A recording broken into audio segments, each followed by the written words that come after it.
The next sutta is 6.5.45. The Buddha said, "Monks, is poverty a woeful thing for an immoral, worldly person?" "Surely, Lord," a monk replied. And when a man is poor, needy, in straits, he gets into debt, is that woeful too? "Surely, Lord." And when he gets into debt, he borrows, is that woeful too? "Surely, Lord." And when the bill falls due, he pays not, and they press him, is that woeful too? "Surely, Lord." And when pressed, he pays not, and they beset him, is that woeful too? "Surely, Lord." And when beset, he pays not, and they bind him, tie him up, is that woeful too? "Surely, Lord." Thus monks, poverty, debt, borrowing, being pressed, beset, and bound are all woes for an immoral, worldly person.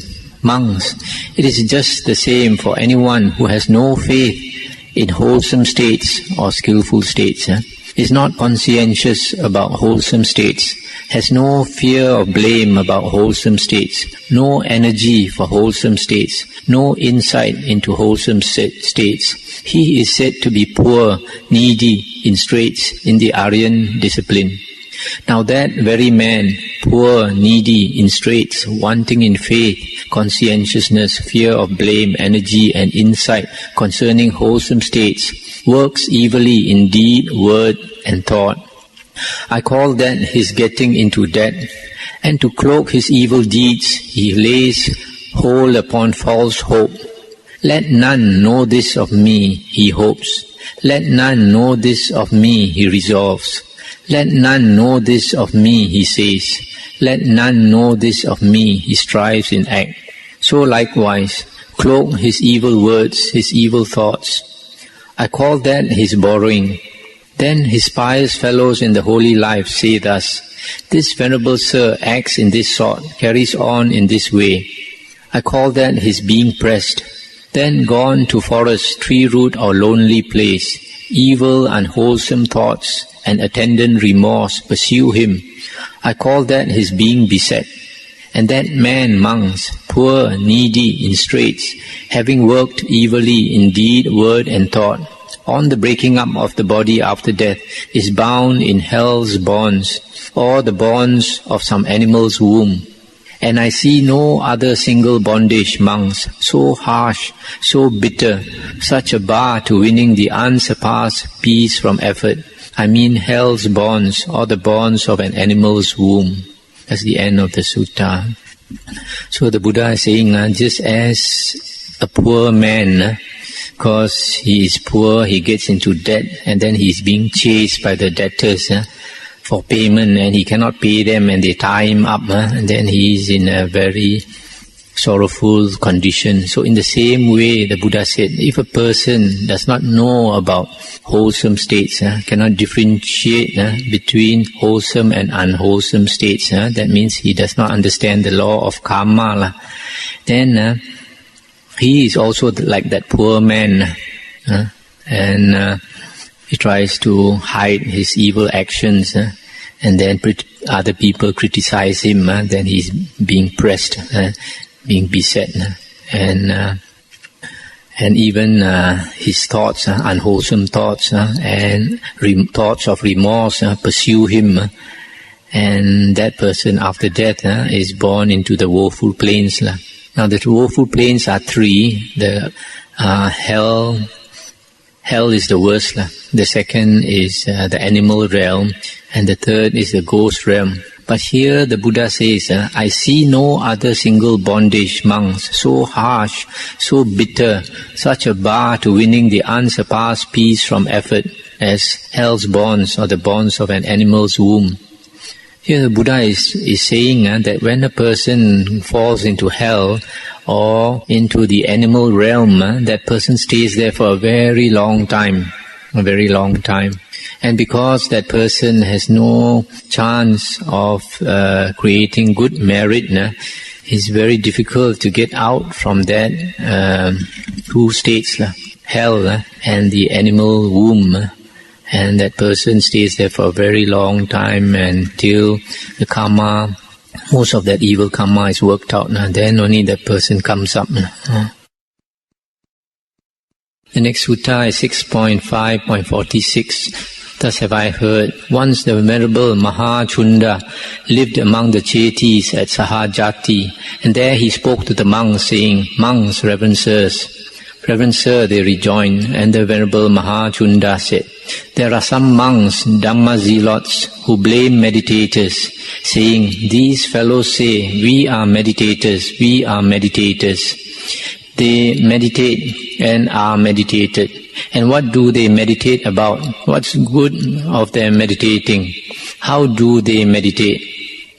Thereat neither the Dhamma zealots nor the meditator monks are pleased, nor have they fared onwards for the weal of many folk, for their happiness, their good, nor for the weal and happiness of devas and men." I'll just stop here for a while. Here, the Venerable Mahachunda is saying that there are some monks who are what we call scholar monks, and they criticize meditator monks. And here the word meditator is Jayino or Jayina, and to meditate is Jayati or Jayanti. Actually, this word Jayati or Jayanti literally means to burn. And another meaning is bright, incandescence. And that is the word that is used for jhana. Jhana is a state where the mind becomes one-pointed and the mind becomes bright. So in the early days of the Buddha or Buddhism, during the Buddha's time, meditation was synonymous to cultivating jhana. That is why the word jayati is actually means to cultivate jhana. That is why from this we can understand why in the early stages of Buddhism in China, they had this meditation school which was called the Chanchong. Chanchong is the Zen school, and this Chan, the Chinese word Chan, comes from the word Chan No. It's a abbreviation of Chan No, and Chan No is the Pali word jhana. So in early stages of Buddhism, meditation is plainly synonymous with cultivating jhana. And to continue, Mahachunda said, "And there are some monks, meditators, who blame Dhamma zealots, saying, 'These fellows say, we are Dhamma zealots, we are Dhamma zealots.' They are puffed up, proud, excitable fellows, mouthy speechifiers, forgetful of mindfulness, lacking self-possession and composure, with their thoughts a wonder and their senses uncontrolled.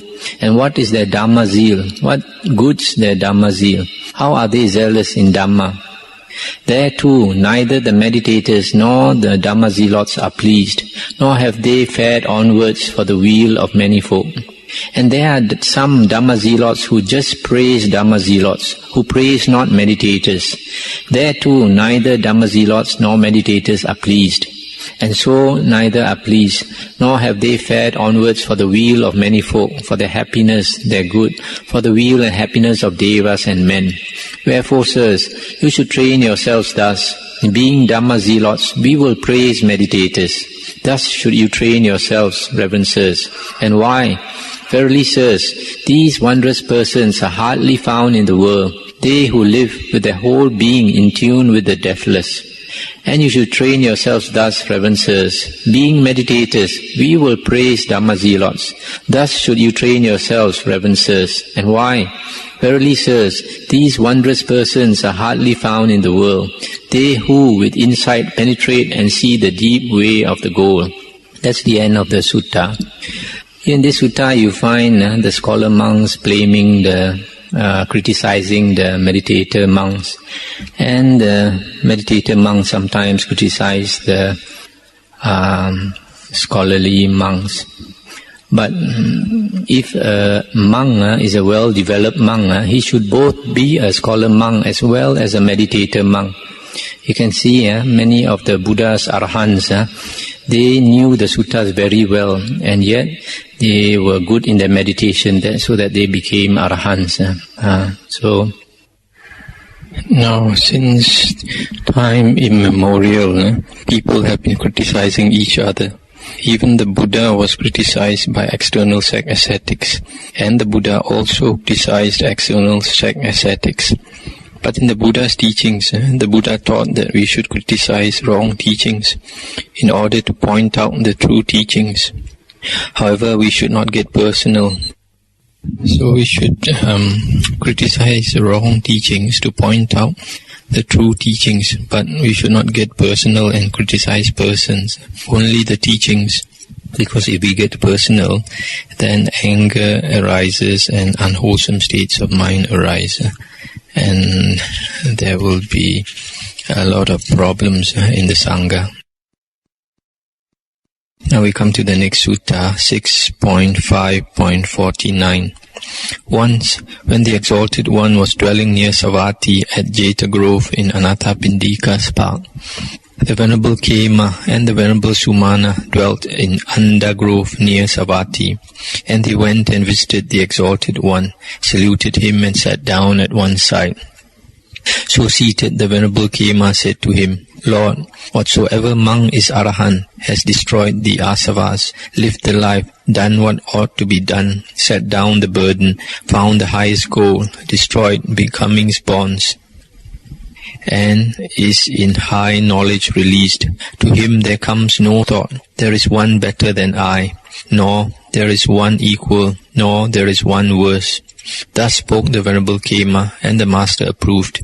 And seeing that, the Venerable Kema got up, saluted the Exalted One, and took his departure, passing him by on the right. Now not long after he had gone, the Venerable Sumana said this to the Exalted One, Lord, whatsoever monk is arahant, has destroyed the asavas, lived the life, done what ought to be done, set down the burden, found the highest gain, destroyed becoming's bonds, and is in high knowledge released. To him there comes no thought, there is none better than I, nor there is none equal, nor there is none worse. Thus spoke the Venerable Sumana, and the Master approved. And seeing that, the Venerable Sumana got up, saluted, and took his departure, passing by on the right. And shortly after they had gone, the Exalted One addressed the monks, saying, Thus monks do clansmen declare knowledge. The goal is told, but self is not mentioned. Yet there are some foolish fellows here who declare knowledge braggingly, it seems. Afterwards they suffer remorse. That's the end of the sutta. This sutta shows how the monks and nuns during the Buddha's time, when they attained arahanthood, how they came and declared to the teacher, the Buddha, that they had attained arahanthood, but in an indirect way.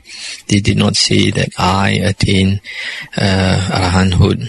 And nowadays we see some people who learn some meditation, and after a while they're very eager to let others know that they have become Arya.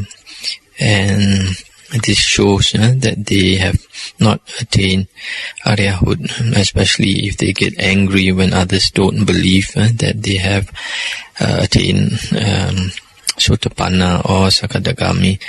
And this ego is just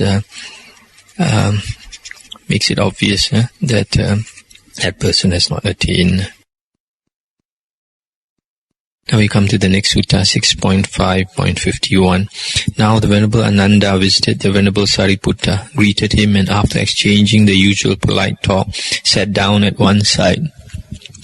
So seated, the Venerable Ananda said this to the Venerable Sariputta, How, Venerable Sariputta, may a monk learn new doctrine, and doctrines learned remain unconfused, and old doctrines to which previously he was mentally attuned remain in use, and he get to know something not known. The Venerable Ananda is very learned. Let the Venerable Ananda illuminate this. And the Venerable Ananda said, Well then, Reverend Sariputta, listen, pay good heed, and I will speak. Yes, sir, he rejoined. And the Venerable Ananda said, Consider, Reverend Sariputta, a monk who masters Dhamma. As learnt as mastered, he teaches others Dhamma in detail. As learnt as mastered, he makes others say it in detail. As learnt as mastered, he makes others repeat it in detail. As learnt as mastered, he ever reflects, ever ponders over it in his mind. Mindfully he pores on it. Wheresoever abide elders, learned in traditional knowledge, Dhamma-minders, Vinaya-minders, epitomes, there he spends vasa, the rain season's retreat, and visiting them from time to time, questions and inquires of them. This talk, sir, what verily is its aim? And their reverences disclose the undisclosed, make as it were a causeway where there is none, drive away doubt concerning many perplexing things. In this way, Reverend Sariputta, a monk may learn new doctrine, and doctrines learnt remain unconfused. Old doctrines to which previously he was mentally attuned remain in use, and he gets to know something not known. Excellent, amazing, Reverend Sir, is all this that has been so well said by the Venerable Ananda. We will mind that the Venerable One is endowed with these 6 things. The Venerable Ananda masters Dhamma. The Venerable Ananda teaches others Dhamma in detail, as learnt, as mastered. The Venerable Ananda makes others say it. The Venerable Ananda makes others repeat it. The Venerable Ananda reflects, ponders, pores on it. Wheresoever learned elders abide, there the Venerable Ananda spends vasa, and he questions them. This talk, sir, what is its aim? And they disclose the undisclosed, make a causeway where there is none, drive away doubt concerning many perplexing things. That's the end of the sutta. There's another sutta which shows the wisdom of Venerable Ananda. And at that time, the Venerable Ananda was only a Sotapanna, while the Venerable Sariputta was already an Arahant. And yet, Venerable Ananda still has 1 or 2 things that he could teach to an Arahant. And it's not that the Venerable Sutta is less wise, because the Venerable Sariputta is said to be the highest in wisdom. But as we learnt in one of the earlier suttas, the Buddha said it is hard to find somebody equal in wisdom to the Venerable Ananda. The Venerable Ananda was said to be the top as far as the most learned as far as the suttas, the teachings of the Buddha are concerned. He could memorize, he could remember all the suttas taught by the Buddha. And this sutta, there are 6 things that are said to be good for a monk to practice. First, to master Dhamma, to teach others Dhamma in detail, to make others say it in detail, to make others repeat it in detail, to ever ponder over it, and to spend vasa where there are learned monks. The next sutta is 6.5.53. Then another Brahmin visited the Exalted One, greeted him, exchanged compliments, and sat down at one side. So seated, he said, Master Gotama, is there one thing which, when made to increase, embraces and establishes 2 wheels, wheel here and wheel hereafter? There is, Brahmin. What is it, Master Gotama? Verily, earnestness, Brahmin, is the one thing which, when made to increase, embraces and establishes 2 wheels, wheel here and wheel hereafter. Brahmin, as the footmarks of all prowling creatures are admitted in an elephant's, and the elephant's foot is counted chief, so earnestness is the one thing which, when made to increase, embraces and establishes 2 wheels, wheel here and wheel hereafter. As all rafters in a peaked house reach to the peak, slope to the peak, unite in the peak, and the peak is counted chief, so earnestness, Brahmin, is the one thing which, when made to increase, embraces and establishes 2 wheels, wheel here and wheel hereafter. As the light of the stars is not worth a 16th part, the light of the moon, and the light of the moon is counted chief, so earnestness, Brahmin, is the one thing which, when made to increase, embraces and establishes 2 wheels, wheel here and wheel hereafter. As the end of the sutta. This word earnestness is the Pali word apamada, sometimes translated as diligence or sincerity, and it means doing what needs to be done. In the spiritual path, one has to be careful with half measures, that is compromising. That means not being earnest or sincere enough. For example, some persons want to practice the holy life and also want to get married. And if they do get married, this shows a lack of earnestness, and that person ends up being neither successful in the spiritual path or neither does he become a good husband or a good father. If we are earnest or sincere, we obtain happiness in this life and happiness hereafter. And we should note that when we practice the spiritual path correctly, we should be happy, not sad. Not as some people who think that because they are contemplating dukkha all the time, they should be full of dukkha.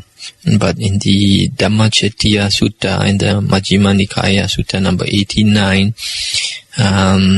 King Pasenadi Kosala came to visit the Buddha and kissed his feet. This is an Indian custom which you find also in Sri Lanka, where lay people kiss the monks' feet. And the Buddha said asked the king why did he pay so much homage to this body. And the king started to praise the Buddha, all the qualities of the Buddha and also the monks under the Buddha. And the king said that whereas in other external ascetics, you could see that they were lean and wretched looking very miserable and unhappy, whereas the monks under the Buddha, they looked very happy and exceedingly happy and joyful. And so we should know that if we practice the holy path and we obtain the bliss of renunciation, the happiness of renunciation, we should be happy and looking happy. And the next sutta is 6.5.54. Now Brahmin Janusoni approached the Exalted One, greeted him, and after exchanging the usual polite talk, sat down at one side. So seated, he said, Master Gotama, what's a noble's aim? What's his quest? What's his resolve? What's his want? What's his ideal? I'll just stop here for a moment to explain. This noble is a member of the warrior caste. In Pali it's Khattiya, in Sanskrit it's Kshatriya, one of the 4 castes in India. Now the sutta continues. Brahmin, wealth's a noble's aim, wisdom's his quest, power's his resolve, the earth's his want, dominion's his ideal. And the Brahmin asked again, and a Brahmin's, Master Gotama, what's his aim, his quest, etc.? And the Buddha said, wealth's his aim, wisdom's his quest, mantras are his resolve, sacrifices his want, Brahma world is his ideal. Again the Brahmin asked, and a householder's, what's his aim, his quest, etc., Master Gotama?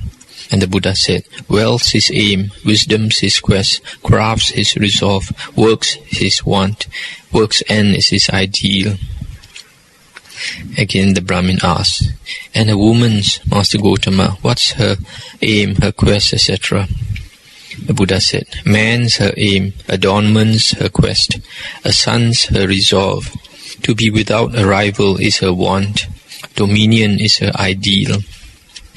And a thief's aim, a thief's quest, etc., Master Gotama. Booty's his aim, captures his quest, a caravan's his resolve, darkness is his want, not to be seen is his ideal. And a recluse, Master Gotama, what's his aim, his quest, etc.? Patience and forbearance are his aim, wisdom's his quest, virtue's his resolve, nothing is his want, nibbana is his ideal.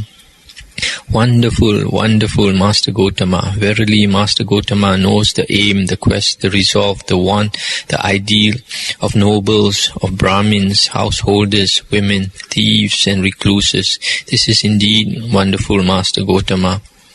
And so the Brahmin took refuge in the Buddha and said that from henceforth till life ends, I will go to the Master Gotama for help. And that's the end of the sutta. This is an interesting sutta. It shows the witness of the Buddha, the ability of the Buddha to answer questions. And you can see the answers he gave are quite interesting. As far as monks are concerned, the things mentioned by the Buddha are of interest to a monk. Patience and forbearance are a monk's aim. Wisdom's a monk's quest. Virtue is his resolve. Nothing is his want. And Nibbana is his ideal.